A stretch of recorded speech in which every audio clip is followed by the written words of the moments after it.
오늘 설교는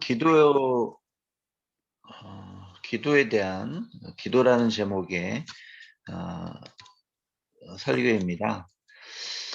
지난 설교를 잠깐 돌아와 보겠습니다. 지난 설교는 예수님께서 갈릴리 주변, 호수 주변을 다니시면서 이제 사역을 시작하시고, 그 중에서 이제 귀신을 물리치시는 사역, 그리고 병을 치료하시는 사역을 연이어하셨습니다.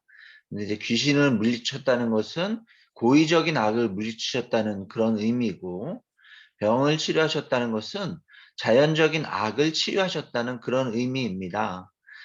이 모든 것이 이제 구원이라는 그 단어하고 연결이 되는데, 그래서 이제 구원에 대한 그 정의를 좀 두 가지 구원으로 나눠서 설명을 드렸어요. 하나는 은혜에 의한 구원, 우리가 많이 들은 거죠. 여기서 은혜는 물론 하나님의 은혜, 하나님의 사랑을 의미합니다. 하나님과 사랑과 은혜에 의해서 받는 구원이 있고, 그리고 두 번째 사랑에 의한 구원이 있음을 말씀드렸습니다. 이것은 이 땅 위에서 펼쳐지는 현재적 고통들이 해소되고 해결되는 것을 의미합니다.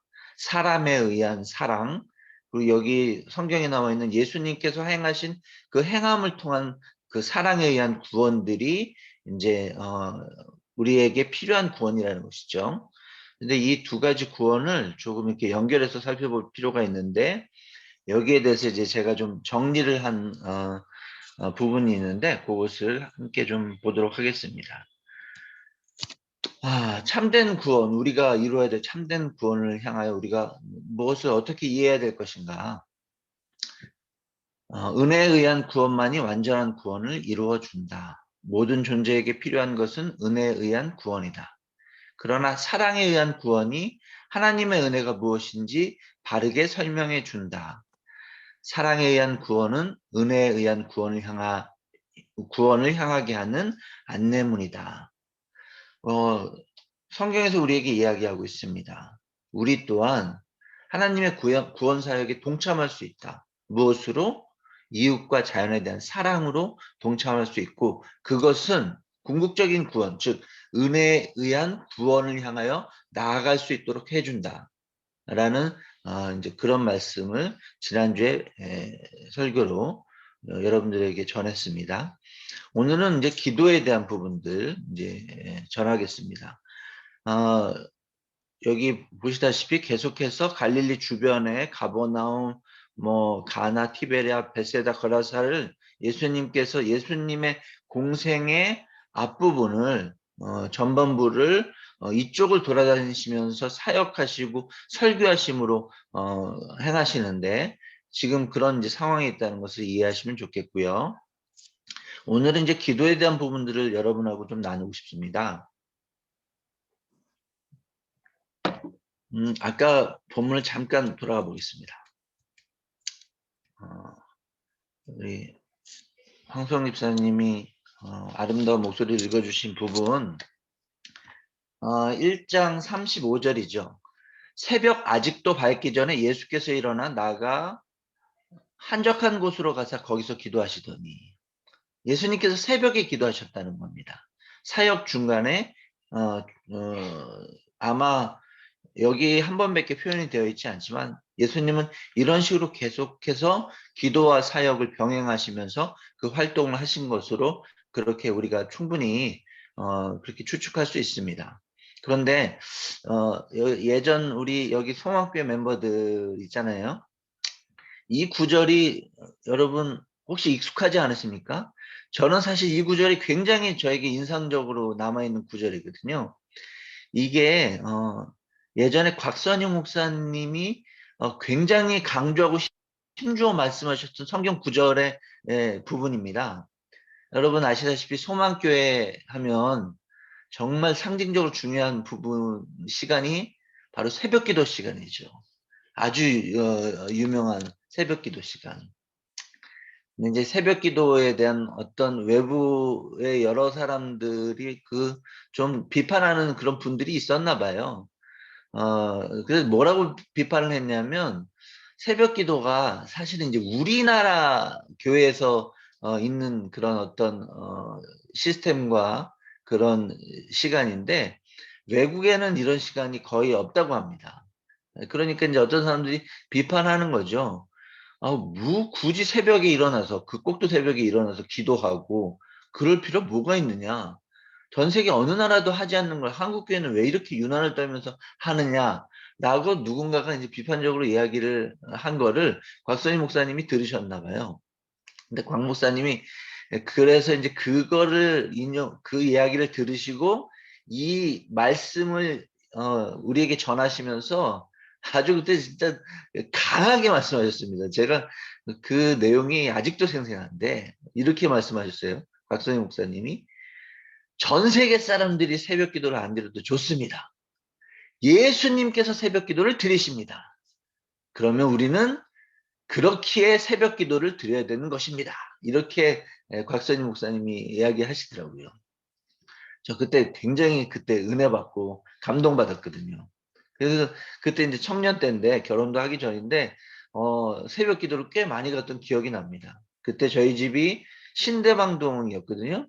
그래서 만약에 새벽 시간에 압구정동 소망교회까지 새벽 기도를 드리려면 차로 한 40분 정도 걸렸어요. 그 정도 갔어야 이제 새벽 기도를 드릴 수 있었는데 그때 새벽 5시 반에 예배를 드렸잖아요. 지금도 그렇지만. 근데 거기에 이제 제가 꽤 많이 갔었습니다. 그래서 은혜도 많이 받고 이제 그랬죠. 그러면서 새벽 기도 드리면서 생각했죠. 맞아. 예수님께서도 새벽에 기도를 하셨다. 이제 그런 생각을 하면서 그렇게 기도했던 그런 아름다운 순간들이 있었습니다. 근데 제가 목사가 됐잖아요. 이게 목사가 된다면은 매일매일 새벽 기도를 드렸잖아요. 제가 있었던 하늘소망교회에서는 토요일 날 새벽 기도가 없었고 주일 날 새벽 기도가 없었고 월화수목금 새벽 기도가 있었는데 목사니까 이제 매일 나가야 되는 거잖아요. 은혜 받아서 감동 받아서 나간 적도 있지만 어떤 때는 그냥 내가 직장인이니까 교회가 직장이니까 그렇게 나간 적이 있거든요. 근데 저한테 문제는 뭐였냐면 전 정말 새벽 기도가 정말 힘들었습니다. 그때만 해도 새벽잠이 너무 많았던 터라 피곤했던 터라 새벽에 일어나서 기도하러 드리러 간다는 거 자체가 저에게는 뭐 굉장한 훈련이었고 어떤 때는 시험이 됐었어요.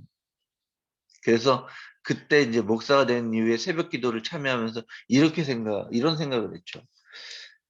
예수님이 새벽에 기도 드리신 건 아는데 나도 꼭 새벽에 기도를 드려야 되는 건가? 하나님께서 전 세계 사람들이 예수님이 새벽 기도를 드렸다는 이유로 전 세계 모든 성도들이 새벽에 일어나서 기도 드리기를 하나님께서 원하실까? 이제 막 내가 힘드니까 막 그런 생각이 드는 거예요. 그 이후로 지금까지 계속해서 저는 생각합니다. 기도라는 게 무엇일까? 기도드려야 된다는 걸 알겠는데 성도로서 기도로 하나님과 만나야 되는 걸 알겠는데 기도라는 게 무엇인가에 대한 그런 부분들을 계속해서 끊임없이 하나님께 질문하고 있고 성경을 통하여 알아보고 있습니다. 오늘 그 이야기를 여러분께 드리고 싶은 것입니다.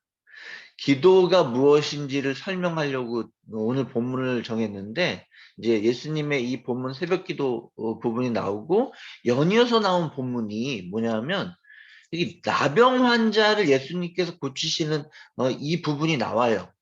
이 부분이 나오는데 이 본문을 가지고 기도가 무엇인가를 조금 더 잘 설명할 수 있겠다는 그런 생각이 들었습니다. 그래서 이제 그런 부분들로 여러분들과 좀 더 기도란 무엇인지를 나누고 싶습니다. 기도란 무엇인가를 고민하면서 책을 막 찾아보고 그러다가 제가 C.S. 루이스의 책을 하나 발견하게 됐습니다. C.S. 루이스는 평소에 제가 굉장히 존경하고 좋아하는 그런 우리 신앙의 선배인데 이분이 기도에 대한 글들도 많이 쓰셨어요.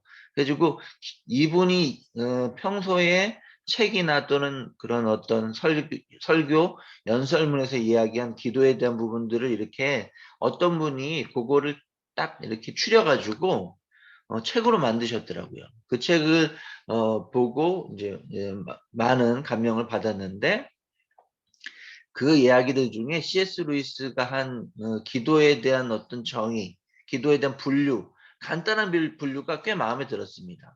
C.S. 루이스는 기도를 이렇게 분류하더라고요. 기도는 그냥 두 가지 기도가 있다.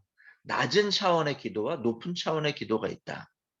낮은 차원의 기도는 우리가 다 아는 무언가 우리가 원하는 것들을 구하는 기도입니다.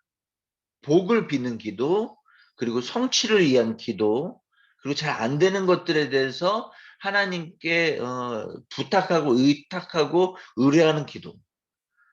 사실 이 기도는요, 기독교에만 있는 기도가 아니에요. 거의 전 세계의 종교를 가진 사람은 다 이 기도를 드립니다. 어쨌든 낮은 차원의 기도가 있고, 그리고 또 한 가지 기도는 높은 차원의 기도가 있다는 거예요.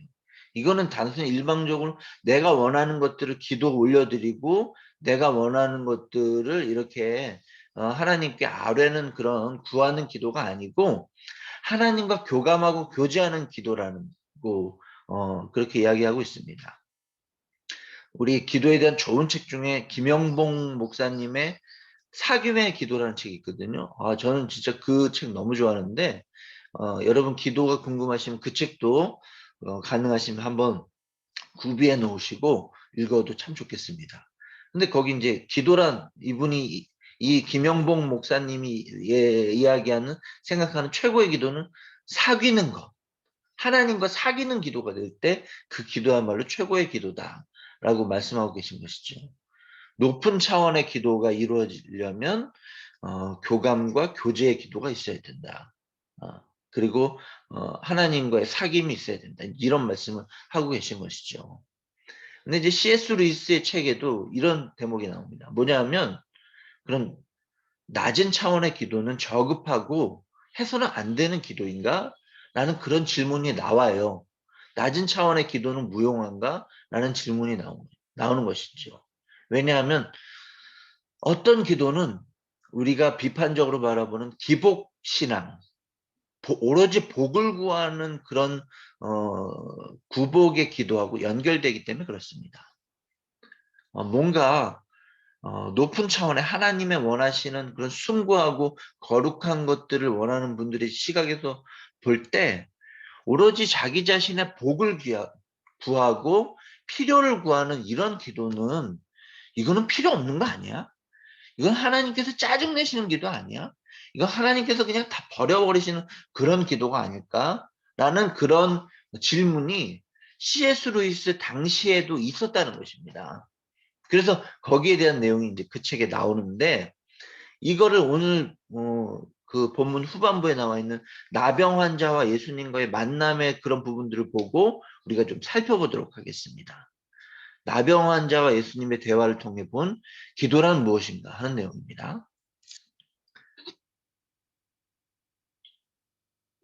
오늘 본문 40절에 보면 이제 예수님께서 사람들을 치유하고 다니시고 귀신을 쫓아내시면서 사역을 하고 막 다니시니까 그 소문을 들은 나병 환자가 예수님께는 이제 다가왔습니다. 그리고 오늘 본문의 40절에 이렇게 이야기하는 거죠. 주여 원하시면 저를 깨끗하게 하실 수 있나이다. 나병 환자가 자기의 고통을 호소하면서 구하고 있는 겁니다. 간구하고 있는 겁니다. 주님 들어주세요. 저 너무 힘듭니다. 저를 깨끗하게 해주세요. 당신은 그렇게 하실 수 있는 그런 존재입니다. 이건 기도잖아요, 사실. 예수님께 하는 거기 때문에 정말 기도죠. 여기에 대해서 예수님께서 반응하고 계십니다. 여기 오늘 본문에 우리가 읽고 있는 개역 개정판 본문에 보면 예수께서 불쌍히 여기사라고 41절에 이제 그렇게 나오고, 그리고 거기 나병 환자의 몸에 손을 대셔서 그를 치유하셨다는 내용이 나오거든요. 근데 예수님의 반응입니다. 근데 저는 요거를 요 번역이 마음에 안 들어요. 예수께서 불쌍히 여기사. 그 유진 피터슨 뭐 그 목사님의 메시지 성경에도 예수께서 측은히 여기사 뭐 이렇게 나와 있던데, 저는 여기에 대한 번역은 그 톰 라이트, 제가 좋아하는 이 시대 최대의 신약학자 중 한 분이죠. 이분의 번역이 더 마음에 듭니다. 이분은 이걸 이렇게 번역했어요. 나병 환자가 주여 원하시면 저를 깨끗하게 하실 수 있나이다. 그렇게 간구하니까 예수님께서 가슴 깊이 그것으로 인해 감동을 받으시고 그의 몸에 손을 얹고 그 나병 환자를 치유해 주셨다. 그 간구를 응답하셨다라고 이야기 나오고 있는 것입니다. 저는 이게 더 맞는 것 같아요. 잠깐 그 헬라어 얘기를 드리면, 불쌍히 여기사로 번역된 이 헬라어는 스플랑크 니조마이라는 단어인데, 요거는 우리의 내장을 움직이다 하는 뭐 그런 뜻이 있대요. 그래서 뭐 여기서 그거를 불쌍히 여겨서 이제 창자가 끊어질 정도로 측은히 여겨서 예수님께서 하셨다. 이렇게 충분히 그렇게 해석할 수도 있어요. 이것도 잘못된 해석이 아니에요. 근데 저는 그것보다도 저는 이 나병 환자가 절절히 예수님께 간구하고 기도하는 이걸 예수님께서 들으시고 가슴 깊이 그것으로 감동받으시고 응답하셨다는 이 대목이 더 맞는 것 같다는 거예요. 뭔가 도움 필요한 사람을 그냥 이렇게 도와주신 게 아니라 그의 내면에 정말 가지고 있는 그 예수님을 향한 절절함과 진정성을 예수님께서 보시고 그거를 응답해 주셨다는 겁니다. 낮은 차원의 간구였죠. 나병 환자의 간구는 낮은 차원의 기도였습니다. 주님, 저 이거 필요하니까 이거 이루어 주세요. 이거 저에게 지금 필요한 겁니다. 라고 좀 부정적으로 생각하면 징징대고 막 그런 걸 수 있는데, 근데 예수님은 그거를 너무나도 어떤 면에서는 감동을 받으시며 받아들이셨다는 거예요. 왜 그랬을까? 그 나병 환자가 예수 그리스도를 얼마나 의지하고 있는지가 보였기 때문에 그랬다는 겁니다. 낮은 차원의 기도가 필요한 이유가 여기에 있습니다, 여러분. 우리가 낮은 차원의 기도를 드린다 하더라도 우리가 진심으로 하나님께 기도를 드린다는 건 어떤 의미일까요? 하나님께 진심으로 의지하고 의탁하고 의존한다는 의미입니다. 그런 행위가 있을 때, 그런 기도가 있을 때 하나님이 감동하시고 응답하십니다. 여러분, 여러분의 바람이 있습니까? 여러분이 이루고자 하는 것들이 있습니까? 그렇다면 나병 환자와 같이 그렇게 기도하시기 바랍니다. 하나님께서 그 마음에 하나님이 공감하셔서 그렇게 응답해 주신다는 것입니다. 기도 중에 낮은 차원의 기도와 간구, 그래서 우리에게 필요한 것이고 필수적인 것이고 우리가 사실은 기도의 순간순간마다 드려야 될 것입니다. 여기 이번에 보면 이제 그 성 베네딕트가 한 그 태백산에 있는 예수원, 그 대천덕 신부님이 그 세우신 예수원에 가면 글귀가 새겨져 있대요. 노동하는 것이 기도요. 기도가 노동이다. 노동과 기도를 연결시킨 그런 어떤 아주 우리가 잘 아는 문구인데, 이 두 가지 부분들을 가지고 낮은 차원의 기도를 조금 더 세밀하게 볼 수가 있습니다. 낮은 차원의 기도는 노동과 비슷해요. 근데 여러분, 우리가 노동하는 이유가 무엇입니까? 우리가 바라는 걸 위해서, 우리가 바라는 걸 열매로 그것을 우리가 갖기 위해서 수고하고 노력하는 게 노동이잖아요. 낮은 차원의 기도도 그런 의미에서 노동입니다, 여러분. 그러니까 뭐냐면 내가 밭을 일구려면 땅을 직접 노동으로 갈아엎어야 되잖아요. 삽질을 해야 되잖아요. 낮은 차원의 기도도 그런 겁니다. 그러니까 낮은 차원의 기도를 올리세요. 뭐냐? 여러분들이 가지고 있는, 여러분이 바라고 있는 거, 여러분이 원하는 것들을 그 구체화해서 그 내용으로 만드셔가지고 수고해서 시간 들여가지고 하나님께 올려드리시기 바랍니다. 근데 이제 중요한 게 있는데 노동과 기도는 차이점이 있습니다. 뭐냐면 노동은 노동 결과를 얻기 위해서 노동을 하는데 노동의 결과는 인간의 행위에 있습니다. 행위에 있어요. 행위. 갈아엎더라도 인간이 잘 갈아엎으면 그럼 거기에 작물들이 잘 자라게 되어 있다는 겁니다. 근데 기도는 그렇지 않습니다. 기도는 내가 수고해도 기도의 응답들은 하나님의 마음에 전적으로 달려있다는 걸 우리가 인정하고 기도해야 됩니다. 뭐 예를 들어 그런 거 있잖아요. 우리가 어렸을 때 막 엄마 아빠한테 떼쓰잖아요. 엄마 아빠 나 사탕 먹고 싶어. 초콜릿 줘. 나 단 거 좋아. 막 계속 그러는데 엄마 아빠가 어떻게 합니까? 안 돼. 있어. 이거 너무 많이 먹으면 건강해져. 안 줄 때도 있죠. 어떨 때는 그래. 내가 이거 줄 테니까 이거 먹고 재밌게 놀아. 하고 줄 때도 있죠. 왜 그런 걸까요? 부모가 아이에 비해서 훨씬 더 분별력이 있고 지혜가 있고 삶에 대한 경험이 있기 때문에 그 아이에게 맞는 것들을 줄 때도 있고 안 줄 때도 있고 그렇게 하는 겁니다. 그렇죠? 그런 것처럼 우리가 기도를 올린다 하더라도 하나님께서 하나님의 마음대로 그 결과를 우리에게 내려주신다는 것을 우리가 기억할 필요가 있습니다. 어쨌든 낮은 차원의 기도는 그런 식으로 드려져야 된다는 거 우리가 모두 기억했으면 좋겠고 모두 낮은 차원의 기도를 드렸으면 좋겠습니다. 다음은 높은 차원의 기도에 대해서 우리가 좀 얘기해 보도록 하겠습니다.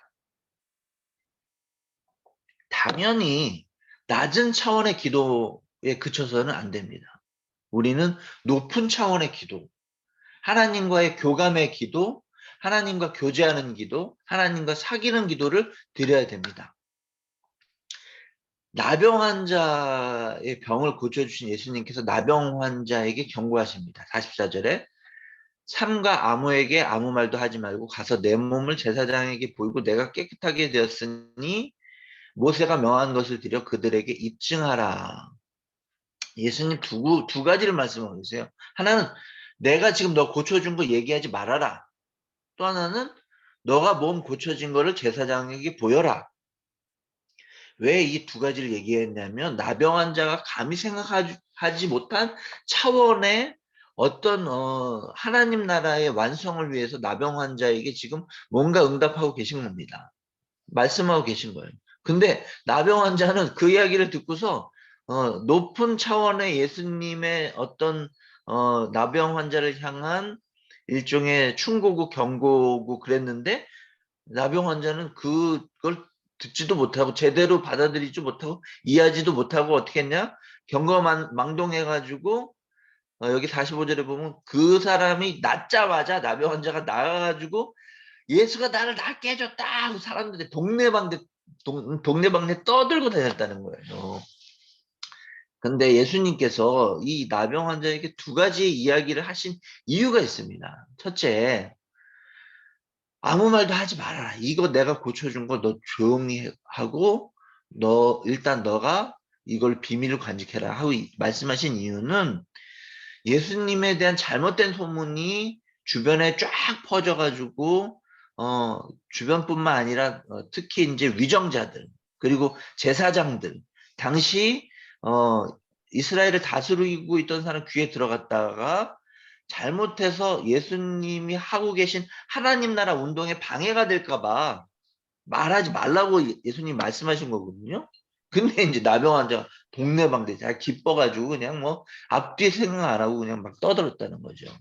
그리고 예수님께서 제사장에게 먼저 보여라. 그리고 그 어떤 제사장에게 몸을 보이는 절차를 통해서 모세의 율법에 정해진 그런 어떤 것들을 이루어라 라고 지금 이야기하고 계신 이유는 이 나병이라는 게 이제 그냥 우리가 흔히 요즘은 뭐 문둥병이라고 얘기하지만 성경에서 문둥병, 나병이라고 이 번역된 이거는 우리가 이야기하는 상식의 문둥병, 즉 한센병이 아니고 피부에 일어나는 각종 질병들을 다 모아서 나병이라고 이야기하는데 특히 전염성이 있기 때문에 나병 환자의 특징은 뭐냐? 나병이라고 일단 판정 지어지면 판단이 되면요. 마을에서 쫓겨나요. 그 마을의 울타리 안에 살 수가 없어요. 전염성을 가지고 있는 존재라고 생각하기 때문에 바깥으로 내보내는 거예요. 그러니까 모든 병 중에 당시에 많은 병들이 있었겠지만 많은 사람들이 가장 무서워하고 경계하고 배척하고 멀리하는 병이 나병이었는데 이 나병 환자가 고침을 받았잖아요. 그렇기 때문에 이 고침받은 이후에 자기가 속해 있는 원래 사회로 복귀하려면 당시 사회를 이끌었던 리더인 제사장에게 이런 어떤 신앙적이고 종교적인 어떤 검증 절차를 받아야지 제대로 복귀할 수 있었던 것입니다. 그냥 나병 환자가 자기가 예수님 편에서 몸을 놨지만 그 주변 사람들 모르는 거잖아요, 이거를. 예수님이 어떤 분인지도 잘 모르고 이게 어떤 과정과 절차로 이루어질지 모르는 거잖아요. 그런데 그냥 자기가 낫다고 해가지고 막 개인적으로 떠들고 다니고 소문을 퍼뜨리고 다니는 이런 식의 행위는 어리석은 행위이기 때문에 예수님께서 제사장에게 네 몸이 낫다는 것을 보이고 공적으로 그거 회복됐다는 것을 판결을 받아라. 그 다음에 활동해라라고 이렇게 충고해주고 계신 거거든요. 근데 이제 나병 환자가 그러지 않고 막 자기의 그냥 기분에 뭐 좀 이해도 가죠. 뭐 평생 자기를 괴롭혔던 그 병으로부터 구원받았으니 회복되었으니 얼마나 신났겠어요. 그러나 막 그렇게 이제 했다는 겁니다. 그렇게 어, 낮은 어떤 차원에서 그렇게 경거망동을 했다는 것입니다. 우리가 이런 경우가 많죠. 우리 기도할 때 하나님 뜻에서의 기도의 내용이 무엇일까를 생각하는 게 생각보다 쉽지 않습니다. 근데 여러분, 우리 그거 해야 됩니다. 왜냐? 하나님과 교제하고 사귀어서 하나님 원하시는 것을 우리의 삶의 어떤 것들을 통해서 우리의 삶 속에 구현해내야 되기 때문에 그렇습니다. 뭐 선교 이런 게 그런 거죠. 사랑, 봉사, 헌신 이런 것들이 그냥 인간이 가지고 있는 인간의 원래 이기적인 심성은 잘 이루어지지 않은 것입니다. 그런데 우리가 나와 사귀는 나와 교제하는 하나님의 마음이 무엇인지를 제대로 이해하게 될 때 우리의 삶 속에 그것이 열매 맺게 된다는 겁니다. 그런 의미에서 기도가 드려져야 돼요. 우리에게 높은 차원의 기도가 그 포션이 그 비율이 기도 전체 중에 점점 늘어나게 될 때 우리의 속에는 정말 하늘이 선물해주는 기쁨이 더 가득하게 될 것입니다. 왜냐? 하나님과의 사귐 가운데 드러나는 어떤 그런 시간들이잖아요. 하나님과의 제대로 된 사귐, 제대로 된 어떤 하나님과의 교제, 하나님과의 친구됨, 그걸 우리가 진짜 느낀다면 우리의 삶이 진짜 행복해지는 겁니다. 여러분, 우리 모두 가지고 있는 궁극적인 바람이 뭐냐면 행복해지는 거잖아요. 하나님과 함께 할 때, 그런 기도가 이루어질 때 우리의 삶 속에 이 높은 차원의 고차원의 기도가 이루어질 때 정말 우리의 삶이 어떻게 변화되는지가 하나님의 시선으로 보이게 되고 그로 인해서 우리가 기뻐할 수 있게 된다는 것을 우리가 잊지 않았으면 좋겠습니다. 나병 환자는 그걸 못했어요. 거기까지 가지를 못했어요. 자, 그러면 이제 마지막 부분 파트를 진행해 나가겠습니다. C.S. 루이스의 그 책, 기도의 자리로라는 책이에요. 여기 나와 있는 것처럼. 두란노에서 나오는 책인데, 나 여기 어디 있는데? 10,000원짜리. 얇아요. 보이십니까? C.S. 루이스의 글과 기도에 대한 내용을 어떤 분이 이렇게 모아가지고 편집해 놨어요.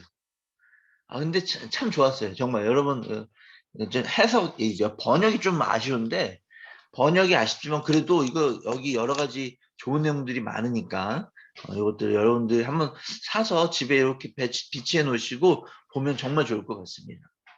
어. 근데 이제 거기에 나와 있는 진짜 주옥 같은 글들 나는 C.S. 루이스가 좋은 게 뭐냐면 이 사람은 굉장히 철학자적 기질이 있어요. 논리가 정연한 사람인데 동시에 이 사람은 정말 문학자 중에 문학자이기 때문에 그 표현이 감히 저 같은 사람은 쫓아갈 수 없는 표현들이 있거든요. 그런 게 이제 여기 이 책에 모아져 있는 거죠.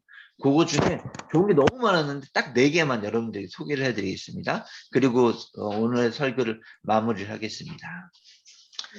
제가 첫 번째 고른 이 C.S. 루이스의 기도에 대한 내용은 이겁니다. 여기 제가 읽어볼게요. 양손에 짐이 가득한 사람은 하나님의 선물을 받을 수 없습니다. 그 짐이 늘 죄나 세상 염려는 아닐 겁니다. 우리의 방식대로 그분을 예배하려는 조급한 시도도 때로는 짐이 되니까요. 내 경우만 하더라도 가장 단골로 기도를 방해하는 잡념은 중대한 내용이 아니라 잠시 후에 하거나 삼가야 할 일과 같은 자잘한 내용이죠.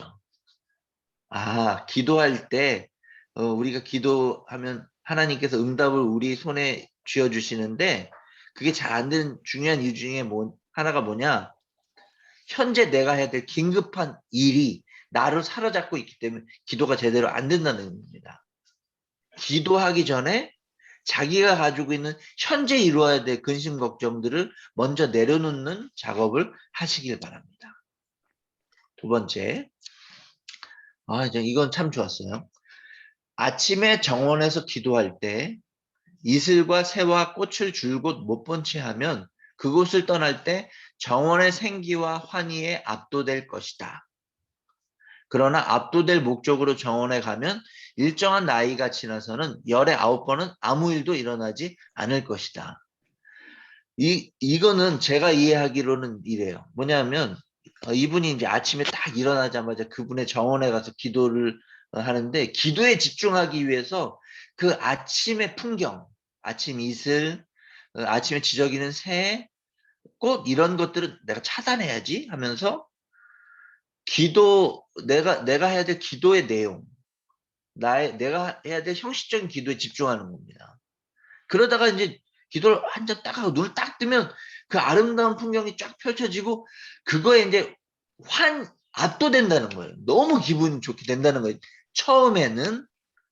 그러나 그게 반복되면 반복될수록 자신의 기도의 생기가 떨어진다는 겁니다. 기쁨이 오히려 삭감된다는 거예요. 감소된다는 거예요. 저는 이걸 보고 C.S. 루이스 지혜를 읽었습니다. 뭐냐면 정말 오랫동안 잔잔하게 우리를 적셔주고 우리를 기쁘게 해줄 제대로 된 기도는 뭐냐면 창조주 하나님이 만들어 놓으신 이 자연을 영적으로 받아들이는 기도예요. 그런 기도가 이루어질 때 우리의 기도가 반복되면 반복될수록 오히려 더 온전해지고 더 풍성해지는 걸 느낄 수 있다는 겁니다. 인위적인 사람이 딱 생각하는 어떤 그 기도에만 갇히지 말아라. 물론 특별기도 필요하고 어떤 특세 이런 거 필요하죠. 그럴 때 있습니다. 그러나 더 중요한 것은 하나님께서 우리에게 허락하신 이 자연, 이 아름다운 자연 속에서 하나님을 만끽하면서 기도하는 것. 그게 정말 진짜 좋은 기도다. 라고 C.S. 루이스가 이야기하고 있다는 겁니다. 세 번째, 제가 또 읽어볼게요. 주님, 사람들이 말하기를 제가 주님과 대화해도 답이 없으시니 모두 꿈이라 합니다. 혼자서 둘인 양 말한다는 것이지요. 절반은 맞는 소리지만 그들의 생각과는 오히려 반대입니다. 하려는 말을 찾으려 제 속을 들여다보면 안타깝게도 샘이 말라 있습니다. 그러면 주님은 텅 빈 저를 보시고 들으시던 자리에서 내려와 제 죽은 입술을 통해 호흡하시며 저도 몰랐던 생각을 깨워 말씀하십니다. 하여 답이 필요 없고 답하실 수도 없지요. 둘이 나누는 대화 같으나 영원히 주님 한 분이시며 꿈도 제 것이 아니라 주님의 꿈입니다. 최고의 기도는 뭘까요? 나와 주님이 사귐의 기도를 하다가 나는 어느덧 없어지고 주님만 계신 그 기도. 기도의 경지 중에 최고의 기도. 그야말로 우리가 생각하는 뭐 기도 오브 기도, 베스트 오브 더 베스트는 이 기도입니다. 저는 이런 경험이 있었는지 없었는지 돌아보면 뭐 비슷한 느낌들이 있었던 것 같긴 한데 거의 많지는 않았죠. 그러나 이 기도는 반드시 필요한 기도입니다. 이것이 우리의 삶 속에 자주 일어나면 일어날수록 우리의 삶은 정말로 풍요로워질 것입니다. 마지막으로 루이스의 그 시입니다. 시. 하늘로 소원을 쏘아 올리면 응답되리. 새벽별이신 그분을 구하면 현세의 사랑까지 덤으로 주시리. 그런데 어떻게 사다리에 첫 발을 디딜까? 우리가 하나님의 시선으로 하늘을 향하여 그분께 의탁하며 그 모든 것들을 하나님께 올려드릴 때 하나님께서 현세의 사랑까지 덤으로 우리에게 다시 돌려주신다는 이 생각 정말 좋은 것 같아요. 가끔 그런 생각할 때 있어요. 내가 내 인생을 내가 책임져야지 이렇게 생각할 때 있습니다. 내 인생은 내 것이지. 여러분 이거 불신앙적인 생각입니다. 여러분.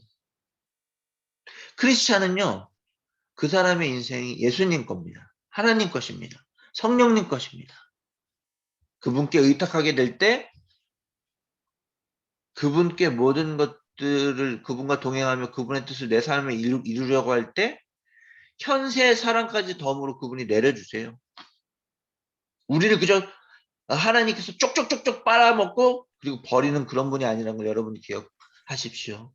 우리는 하나님의 자녀이고 우리는 하나님의 제자이고 우리는 하나님이 가장 사랑하시는 자임을 우리가 잊지 않았으면 좋겠습니다. 그렇게 우리가 기도를 올려드리면 좋겠습니다. 여러분 낮은 차원의 기도와 높은 차원의 기도를 다 함께 하나님께 온전히 올려드립시다. 그래야 사귐의 기도가 이루어지도록 합시다.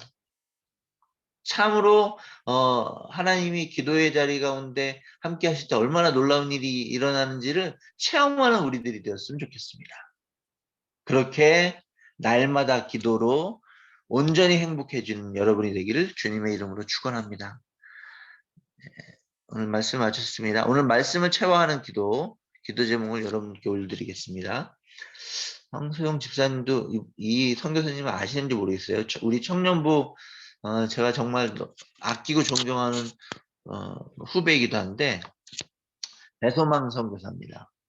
지금 터키에 있죠. 서아시아에서 거기서 이제 터키에서 특별히 그쪽에 있는 그 아프간 아마 이제 그 터키로 이렇게 이주민처럼 난민처럼 있는 분들이 있는데 그들 위해서 사역하는 선교사인데 그 선교사가 알려준 기도 제목입니다. 날마다 예배드리고 기도하고 전도할 때 부르신 사명 가운데 날마다 새로워지게 하시며 부흥을 날마다 경험하도록. 그리고 이 두 번째 마라나타 교회 지체들이 주님을 더 사랑하는 주님의 군사로 서도록. 세 번째 서아시아 교회가 열방을 품고 주님 오심을 예배하는 군사로 함께 등록하도록. 네, 우리 이 시간 우리 배서망 선교사님 위해서 특별히 우리가 집중해서 이분을 위해서 중보기도 드리고 그리고 오늘의 예배를 마치도록 하겠습니다. 다 함께 기도하겠습니다. 주여 아버지 하나님 함께 하나님 도와주시옵소서. 우리의 뜻을 이루어 주시옵소서.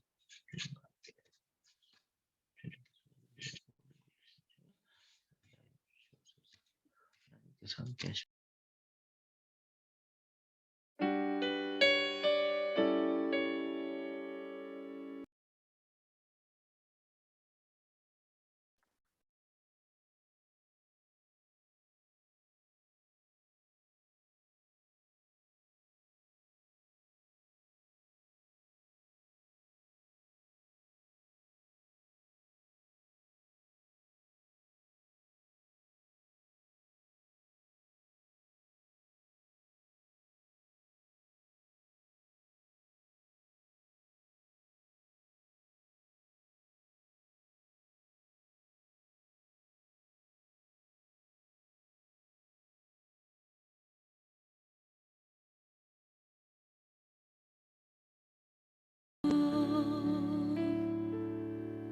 나는 아무것도 못합니다.